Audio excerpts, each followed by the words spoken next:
Cathy mến chào quý cô chú, anh chị và các bạn đang xem kênh Cathy Family Cuộc sống ở Pháp. Hôm nay Cathy muốn giới thiệu cho quý vị và các bạn xem một ngôi chợ ở trong một ngôi làng nhỏ, nơi mà Cathy bán vào thứ Sáu hàng tuần ở Thues.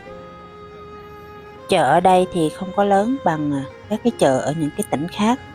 Tuy nhiên, vào mùa hè thì khách đi mua hàng cũng tấp nập, không khác gì những khu chợ lớn ở các tỉnh lớn hay là các thành phố lớn.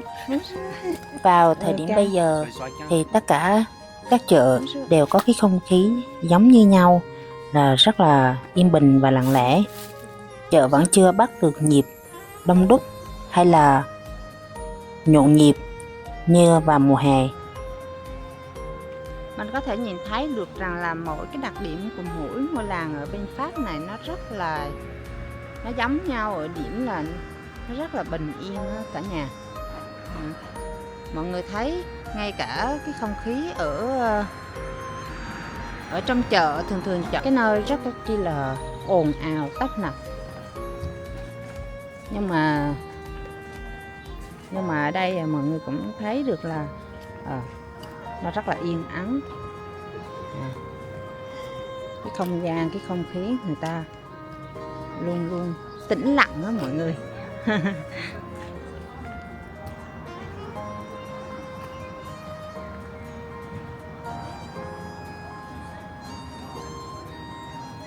Mình nhìn thấy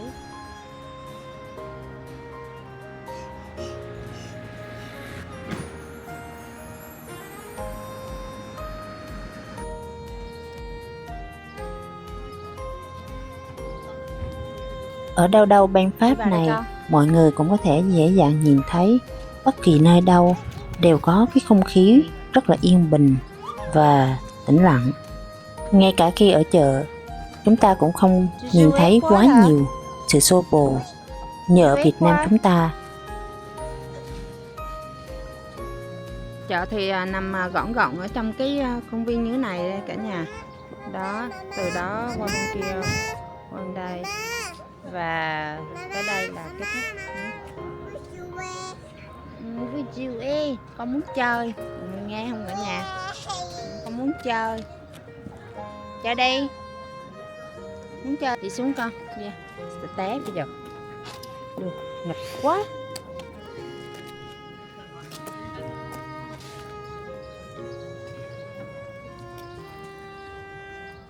Đây là bản hiệu nó để là ngôi làng ở Thues cả nhà mọi người. Cái chỗ này là tưởng niệm của ông Phong, tưởng niệm của những đứa trẻ chết. Elaya Busto Les Non, c'est pas là-bas jour. Pas jour là-bas. C'est pas bien. Giờ mới đọc kỹ mọi người ơi. Nãy giờ nhìn không có rõ, không có biết. Chỗ này là tưởng niệm những đứa trẻ để chết. Có ghi tên rồi. Coi, chị ra chợ có vẻ vui quá ha. Đi con nào. Không, bỏ đi.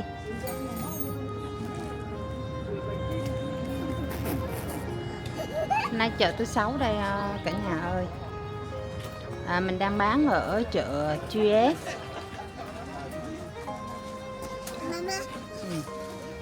Đây là công viên chợ là như thế này. Ô, dễ sợ cho. Dẫn mẹ đi nha.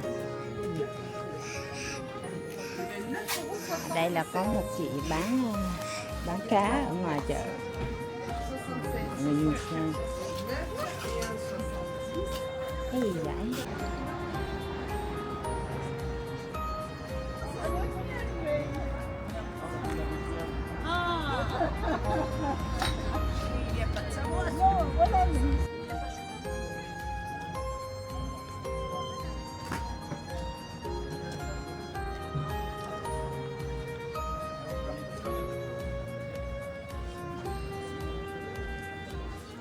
Hôm nay Cathy cũng muốn chia sẻ với các cô chú anh chị và các bạn về cái cách thức làm việc ở chợ bên Pháp là như thế nào. để mọi người được biết và cùng xem nó có khác gì ở chợ Việt Nam chúng ta không nhé. Đầu tiên là chợ ở Pháp thì các bạn phải đi bán ở ngoài trời như thế này, chứ không có như ở trong nhà lồng được che chắn cố định. Và khi nào kết thúc buổi chợ thì bạn phải giờ đi, dọn dẹp và giờ đi hết. Và ở tất cả các chợ đều làm việc theo một quy định giờ giấc của cái tỉnh đó hoặc là của cái ngôi làng đó mà người ta đề ra. Ở mỗi tỉnh đều có một cái mairie, thì cái nơi đó là sẽ ban hành giờ giấc làm việc cho các chợ. Các bạn đi bán phải tuân thủ đúng giờ giấc của chợ. Đến nơi thì sẽ có người phân lô phân chỗ cho các bạn. Thường thì các tiểu thương sẽ tập trung buổi sáng vào lúc 7 giờ và tan chợ thì sẽ là 12 giờ, là cái giờ mình dọn hàng, và tất cả các chợ đều được đóng cửa vào lúc 1 giờ 30. Nếu bạn là người mới thì khi đến chợ sẽ có người phân lô cho bạn, và tuyệt đối bạn không được chọn một chỗ bất kỳ mà bạn không biết đó là của người nào. Bạn muốn chọn chỗ đó bạn bán thì là sẽ phạm vào quy luật của chợ. Làm như vậy thì bạn sẽ bị người phân lô hoặc là cảnh sát đuổi ra ngay lập tức. Thậm chí là bạn cũng không được phép quay lại chợ này ngay cả lần thứ hai. Khi bạn đến một khu chợ mới thì bạn phải xuất trình giấy tờ công việc của mình, là bạn là thương buôn bán những cái mặt hàng gì. Tất cả vào những ngày đầu khi mới ra chợ thì bạn phải chờ đợi để có được một chỗ, một vị trí nào đó bất kỳ. Và sau này khi bán lâu dài, bạn gắn bó lâu dài với khu chợ đó thì bạn sẽ có một vị trí cố định ở cái chợ đó. Một điều đặc biệt nữa là ở Pháp, mỗi ngôi làng thì sẽ có một cái chợ duy nhất, và cái chợ đó cũng sẽ được mở vào một ngày cố định trong tuần. Ví dụ như ở US này thì là chợ sẽ được mở vào ngày thứ Sáu hàng tuần, còn lại các ngày trong tuần thì sẽ không có chợ ở US này. Có nghĩa là thứ Hai bạn sẽ bán ở khu chợ khác, và thứ Ba, thứ Tư tương tự như vậy, thứ Năm, thứ Bảy, Chủ nhật mỗi chợ sẽ là một nơi, một tỉnh khác nhau. Chỉ có những thành phố lớn hoặc là như thủ đô thì mới có nhiều chợ trong một ngày, hoặc là cũng có nhiều ngày chợ trong một tuần. Còn lại thì đa số các tỉnh, các ngôi làng nhỏ thì là một ngày chợ cố định trong một tuần. Ở mỗi chợ thì sẽ có giá lô khác nhau. Ở các tỉnh lớn thì sẽ có giá đắt hơn so với những cái tỉnh nhỏ hoặc là những chợ trong làng. Có những nơi thì đắt sắt ra miếng, và cũng có những nơi thì bạn cũng được bán miễn phí, hoàn toàn là miễn phí. Những nơi đắt sắt ra miếng thì bạn cũng thừa biết rồi, như ở Paris hoặc là ở các tỉnh thành phố lớn Lyon, Marseille. Ở nơi đó thì rất là khó có chỗ để bán, và thường thì có chỗ thì rất là mắc.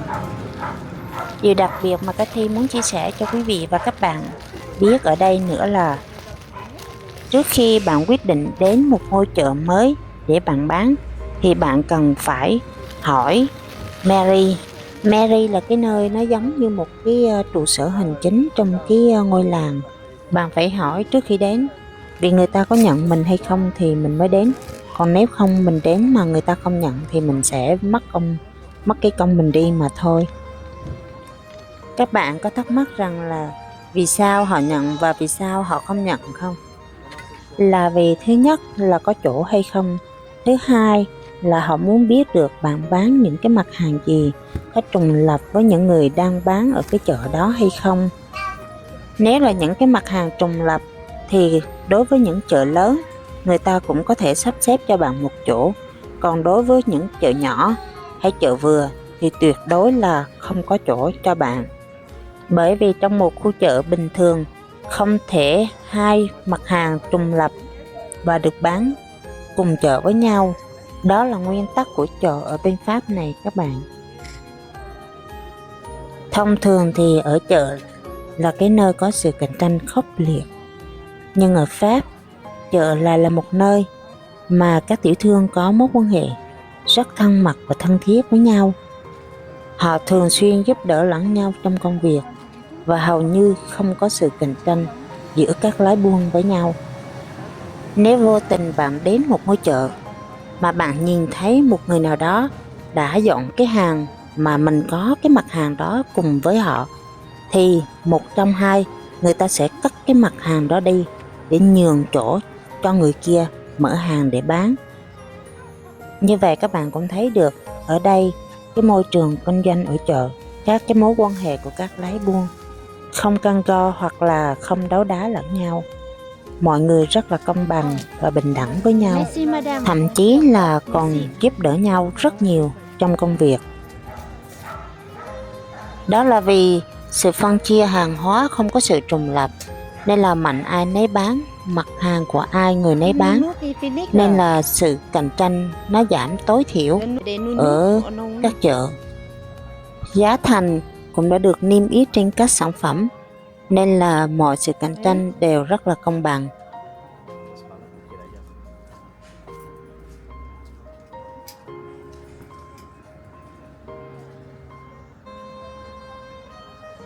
Hàng hóa thì vẫn là thế này nha cả nhà ơi.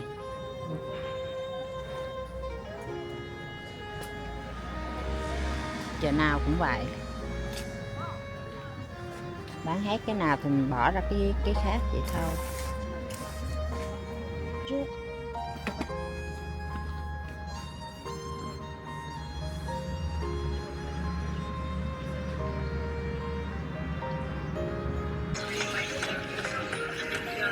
Sáng nay em lại tiếp tục ra chợ với mẹ đi cả nhà ơi.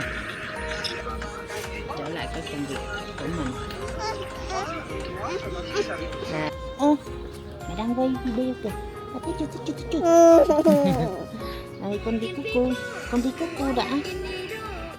Con đi cuckoo. Đây ra. Con đi bonjour. Xin chào. À đúng rồi. Nói đi. Xin chào.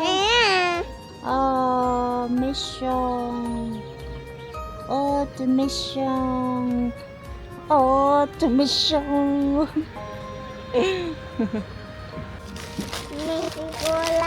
Mình chia sẻ một vài điều với cả nhà. Mong là những ai mà xem được video này thì sẽ được chia sẻ một phần nào về những cái cảnh ngộ giống như tương đồng như mình. Chị em phụ nữ nào mà có con cũng sẽ có rất là nhiều cái trường hợp mà chị em phụ nữ có con thì sẽ rất là khó khăn cho một cái công việc. Mọi cái thì bắt đầu ở những cái điểm khởi nguồn thì nó không có dễ dàng đâu đó cả nhà, không có dễ dàng chút nào đó cô chú anh chị. Từ khi Cathy bước chân ra chợ là nói chung là cũng rất là nhiều cái bất cập khó khăn đến với mình, nào là ngôn ngữ, nào là không biết cái cách giao tiếp, chủ yếu là cái ngôn ngữ thôi. Nó là một cái trở ngại rất là lớn cho cái việc mà ngoại giao, cho cái việc mà tạo mối quan hệ với người ta, mà đặc biệt là trong cái ngành buôn bán nữa là mình cần phải nói rất là nhiều. Thì cái khó khăn là như vậy, mà cái thứ hai nữa là cái khí hậu. Thì cái khí hậu thì tất nhiên là ở đâu nó cũng có cái ngặt nghèo của đó, ở chỗ đó.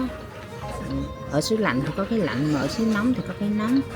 Đó cũng là một trong những cái điểm mà tạo cái áp lực cho mình đó cả nhà, tạo cái áp lực cho mình để khi mà mình phải cố gắng vượt qua nó để mà làm sinh sống, làm kiếm tiền. Ai rồi mới bước đầu ra thì cũng không có dễ, nhưng mà sau làm thời gian thì cũng sẽ quen dần với nó, với cái công việc, với cái khí hậu, với cái con người, với cái môi trường làm của mình. Nhưng mà như Cathy thấy thì ở đây là cái môi trường ở chợ như thế này nó không có quá phức tạp, nó cũng không có quá khắt khe. Ở những cái tỉnh khác, vùng khác thì Cathy không biết, nhưng mà những cái tỉnh, những cái vùng mà mình tới, những cái nơi mà mình đặt chân đến để mình làm ăn á, thì cái chỗ đó nó không có quá khắt khe, cũng không có quá khắc nghiệt, đặc biệt là về con người. Thì mình thấy đa phần là các bạn cái tiểu thương người ta đồng minh với nhau, người ta liên minh với nhau. Ví dụ như cái khu người Ả Rập, cái khu của Ả Rập thì là những cái người lái buôn đó họ sẽ chơi chung với nhau trong một cái group, người ta chơi thân với nhau. Và cái người Ả Rập nó sẽ là từ nhiều cái đất nước khác nhau mọi người. Nó là chung một cái tôn giáo Ả Rập thôi, tôn giáo là Hồi giáo thôi, nhưng mà người ta là từ nhiều nước khác nhau. Người ta tụ tập lại, người ta bán ở trong chợ thì người ta sẽ có cái mối quan hệ rất là tốt. Cũng không phải là toàn bộ, cũng không phải là toàn bộ, những cái đại khái là những giống như cái cộng đồng, cũng giống như người Việt mình. Ví dụ như ở các chợ mà người ta thấy một người Việt nào với nhau á, thì có cái mối quan hệ nó lại được gắn kết và tốt. Thì bản thân ai thì Ca Thi không biết là tốt xấu như thế nào, nhưng mà bản thân của Ca Thi thì Ca Thi đi các chợ, Ca Thi buôn bán thì Ca Thi có những cái mối quan hệ đối với tất cả các cái lái buôn ở các chợ thì hầu như là như nhau, hầu như là như nhau. Bởi vì là nói chung cái mức độ cạnh tranh ra chợ thì tất nhiên là phải có cái mức độ cạnh tranh nha cả nhà. Nhưng mà với cái phong thái của người ta buôn bán ở chợ thì cái độ cạnh tranh nó không nằm ở cái mức giá, và cũng không nằm ở cái mặt hàng cả nhà. Bởi vì có những cái nguyên tắc ở trong các chợ, nó có những cái nguyên tắc, mọi người ở chợ nó có những cái nguyên tắc riêng cả nhà. Ví dụ như cái chợ ngày hôm nay ở US như thế này, nó không có quá lớn, nó không có quá lớn để cho những cái mặt hàng mà gọi là giống nhau được bán chung với nhau. Thì là mọi thủ tục giấy tờ tất nhiên là mọi người phải có. Cái thứ hai nữa là mọi người phải nêu ra mọi người định là bán cái gì, thì cái chợ đó nó mới quyết định cho mọi người được bán ở đó hay không nha.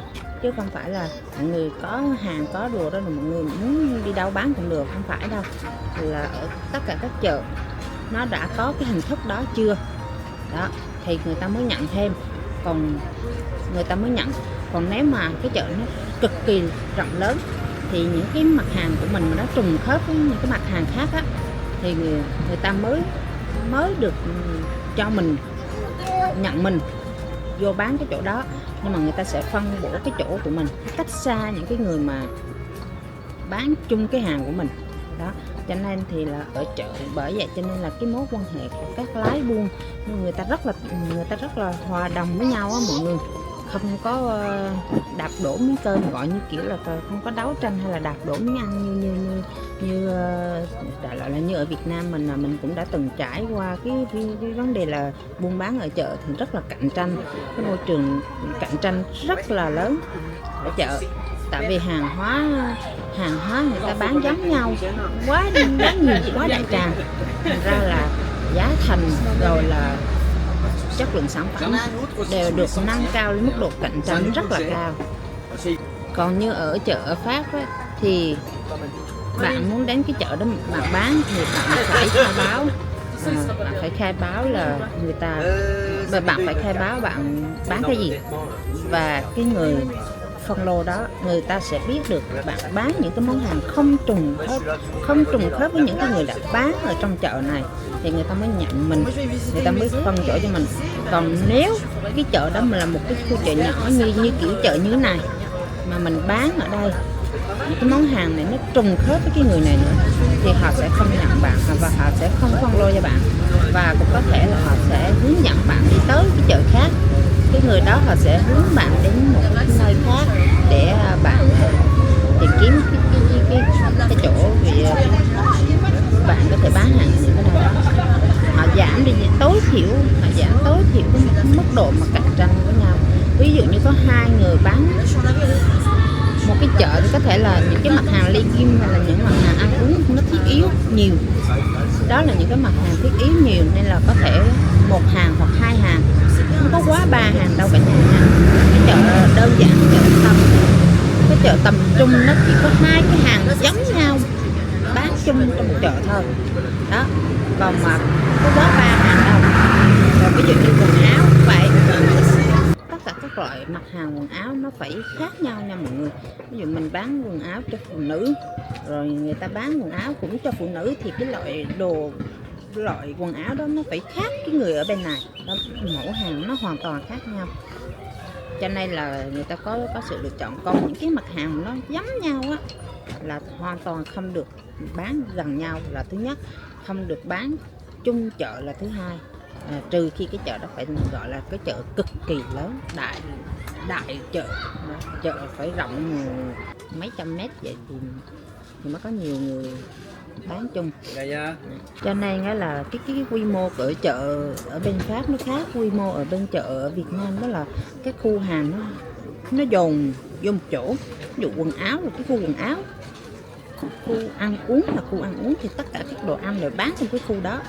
Còn cái khu quần áo hay là mỹ phẩm hay là giày dép là tất cả đều dồn vô cái khu đó, cho nên là rất khó để bán, hoặc là bán rất là cạnh tranh.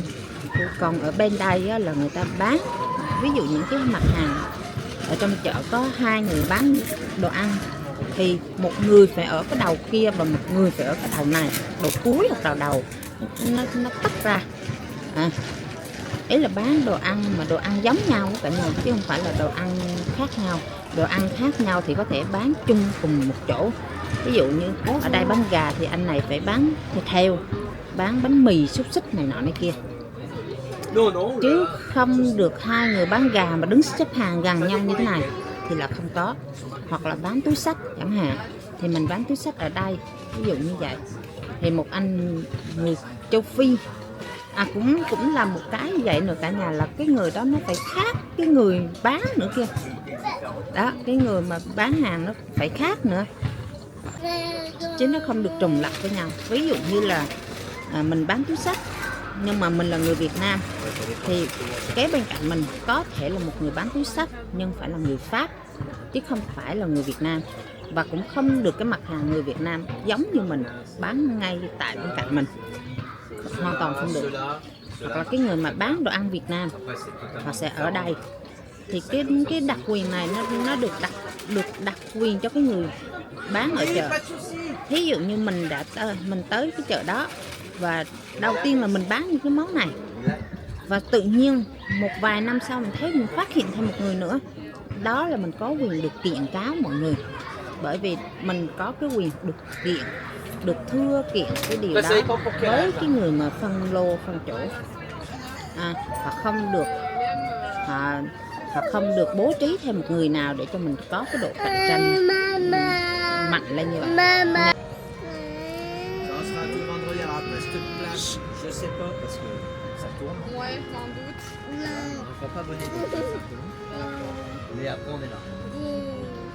Voilà.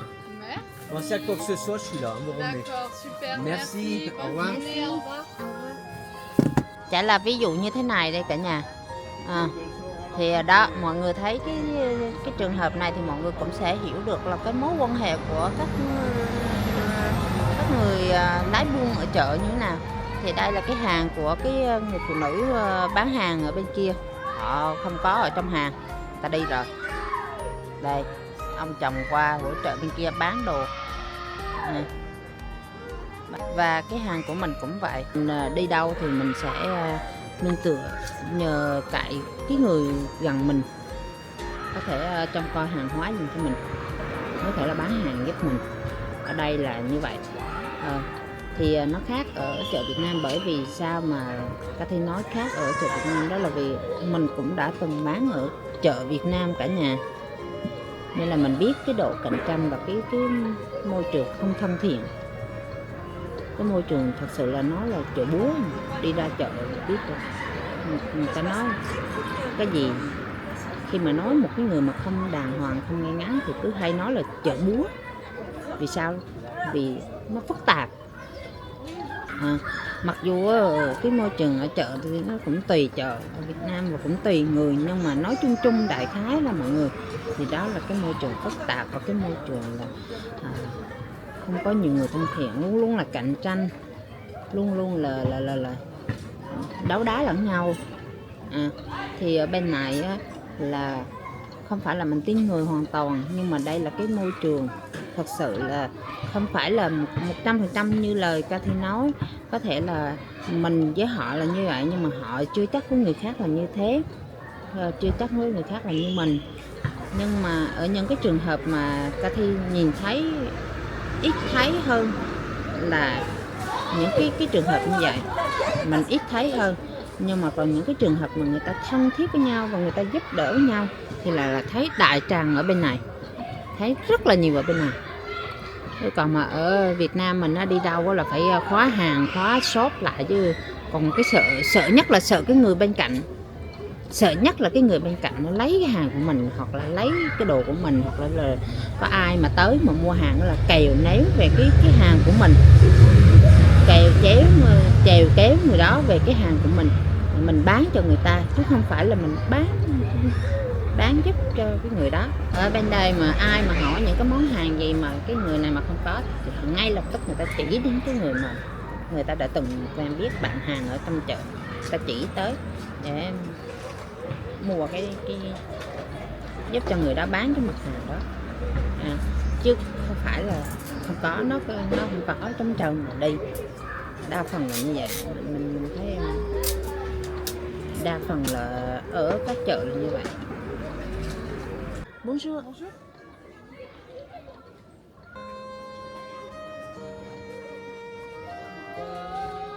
Cái người mua hàng nữa cả nhà. Cái người mua hàng thì nó có rất là nhiều điều để nói. Thì cái này mình sẽ dành một video để nói cụ thể hơn sau cho quý vị biết về chợ, cách thức buôn bán lẫn người mua, người bán lẫn người mua. Và thì cũng mong là quý cô chú anh chị quan tâm đến cái kênh của mình, kênh của Cathy, để giúp cho kênh được phát triển, kênh có được nhiều nguồn đăng ký, thì mình có động lực để làm nhiều hơn những cái video nữa cho cả nhà. Trời ơi, ai vậy? Ki hả? Ki Happy birthday to you, Ki. Happy vô cả nhà. Quá chừng có đậu. Bonjour madame. Il y a des liens et il y a des sacs pour bonheur aussi, madame.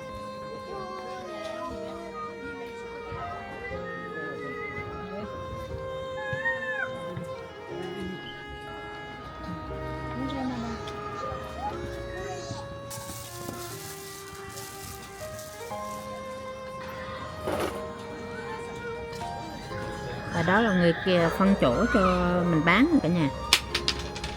Ra mở hàng lại hay bán đâu được vài cái đồ nữa. Tới giờ dọn hàng rồi cả nhà. Hết giờ 12 giờ là mình phải dọn nha. Chợ Di Động nên là nó có cái giờ cố định để bán. Mình tới trễ là cũng không được bán, mà mình về cũng không được nhận hàng sau cái giờ.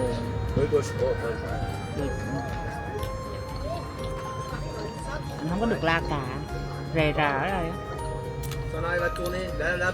Có những chỗ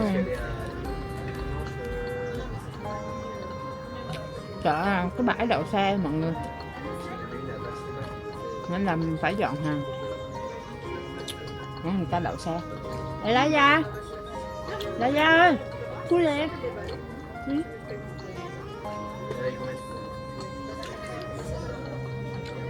Có nói tiếng Việt với em mà nó hiểu, mà hình như nó không có nói tiếng Việt với cả nhà, nó nói tiếng Pháp, ít nói là tiếng Việt với mẹ. Ouais, que ça, on va être tranquille. Gà ngon quá cả nhà.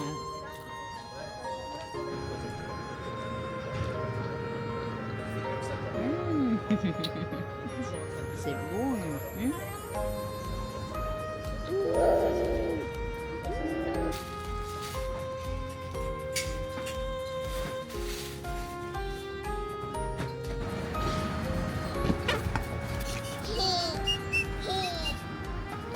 Tu fais que boire le café, discuter.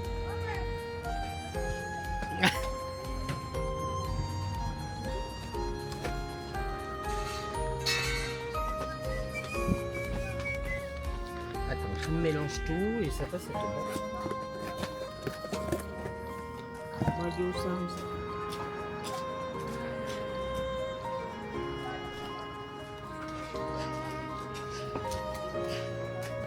Donne les chats là. Donne-moi les chats jaunes.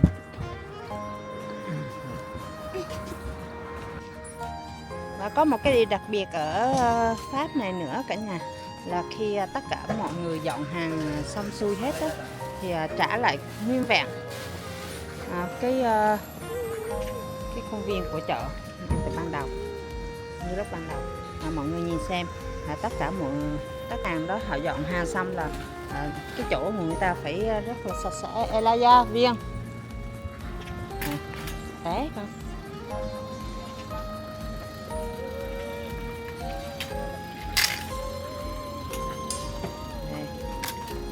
Ở nhà thấy không, họ dọn rất là sạch rồi. Và bắt buộc là phải như vậy nha cả nhà. Đây là cái chỗ của mình nè, không có một cái rác nào hết nha cả nhà. Đây là mình phải dọn dẹp sạch sẽ rác rớm này nọ này kia hết, ngay cái khu vực của mình.